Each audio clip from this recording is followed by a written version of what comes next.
भारत का राष्ट्रगान जन गण मन, इसे सुनते ही हम सब में एक खास एहसास उभरता है ना? बिल्कुल, एक गर्व की भावना। हाँ, आज हमारे पास ना इसके इतिहास और महत्व पर एक वीडियो स्क्रिप्ट से निकली कुछ जानकारी है। अच्छा। हम अक्सर इसे सुनते हैं, पर शायद इसकी कहानी और मतलब इसके गहरे अर्थों पर उतना ध्यान नहीं देते हैं। सही बात है, ये रोजमर्रा की चीज बन जाती है कई बार। तो चलिए आज कोशिश करते हैं इस परिचित धुन के पीछे छिपे कुछ शायद अनदेखे पहलुओं को समझने की। बिल्कुल, और ये जानना जरूरी भी है, ये सिर्फ स्कूलों या राष्ट्रीय पर्वों पर बजने वाली धुन नहीं है। हाँ, ये तो भारतीय चेतना, हमारी विविधता और एकता का प्रतीक है। इसकी रचना से लेके राष्ट्रगान बनने तक का सफर वो काफी दिलचस्प है। इतिहास की कई परतें इसमें। तो शुरुआत करते हैं इसके बनने से।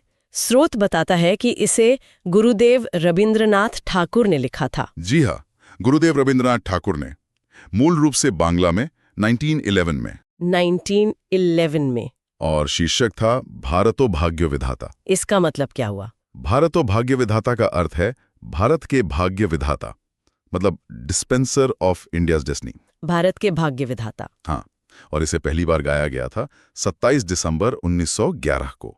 भारतीय राष्ट्रीय कांग्रेस का कलकत्ता अधिवेशन था। अच्छा, कांग्रेस अधिवेशन में। जी, वो दौर याद कीजिए, बंगाल विभाजन रद्द हुआ था, राष्ट्रीय आंदोलन में एक नया जोश था। हाँ, माहौल काफी गर्म रहा होगा। बिल्कुल, तो उस माहौल में इस गीत का गाया जाना अपने आप में काफी अहम था। अच्छा, तो ये जो शब्द है भाग्य विधाता, ये बाद में थोड़ा विवाद का कारण भी बना था, है ना? हाँ, उस पर आएंगे, लेकिन पहले गीत के शब्दों को देखते हैं।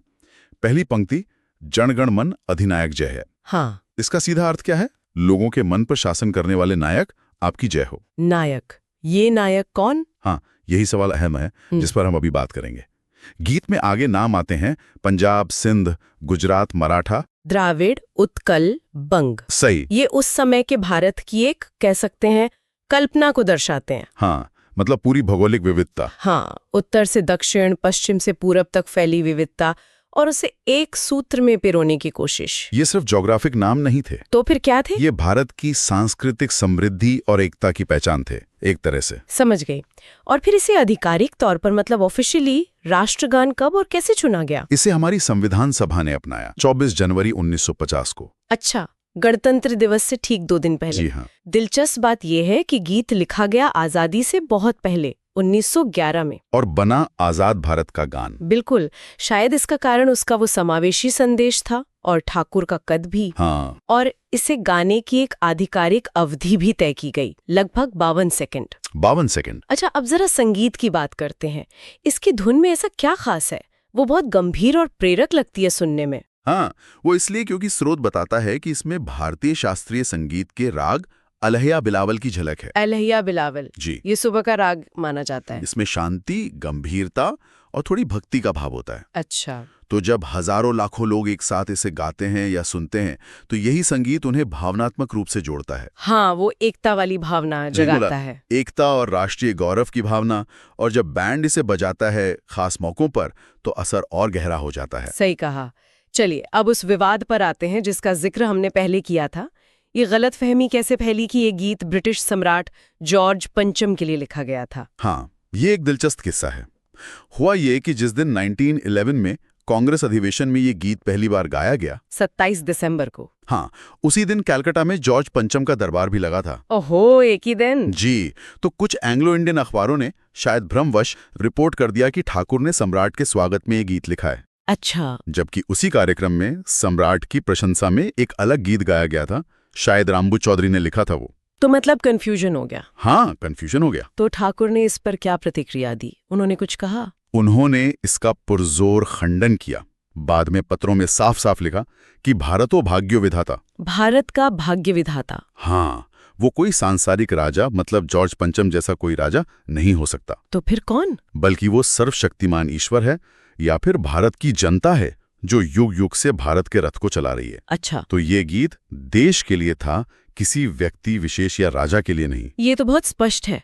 तो मतलब ये सिर्फ नियमों में बंधा एक औपचारिक गीत नहीं है? नहीं, बिल्कुल नहीं। इसके पीछे गहरा अर्थ है, इतिहास है, भावनाएं जुड़ी हैं। बिल्कुल सही कहा आपने। ये सिर्फ एक फॉर्मल सिंबल नहीं है, ये भारत की आत्मा है। आत्मा? कैसे? मतलब उसकी विविधता में एकता, उसके संघर्ष, उसकी आकांक्षाएं, ये सब इसमें झलकता है। हर बार जब ये बजता है, ये हमें याद दिलाता है कि हम कौन हैं और एक राष्ट्र के रूप में हमारा साझा सफर क्या रहा है।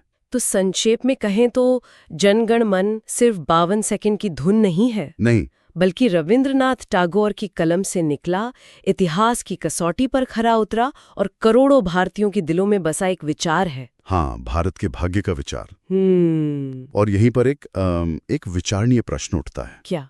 गीत में जिन खास भौगोलिक क्षेत्रों का जिक्र है, पंजाब, सिंध, गुजरात, मराठा, द्राविड़, उत्कल, बंग, हाँ, क्या आज के संदर्भ में, आज के भारत में उन नामों पर अगर हम सोचें, मनन करें, तो क्या राष्ट्रगान का अनुभव और गहरा हो सकता है? मतलब क्या वो नाम आज भी उसी तरह हमारी साझी पहचान को दर्शाते हैं? बिल्कुल, ये एक सोचने वाली बात है ना?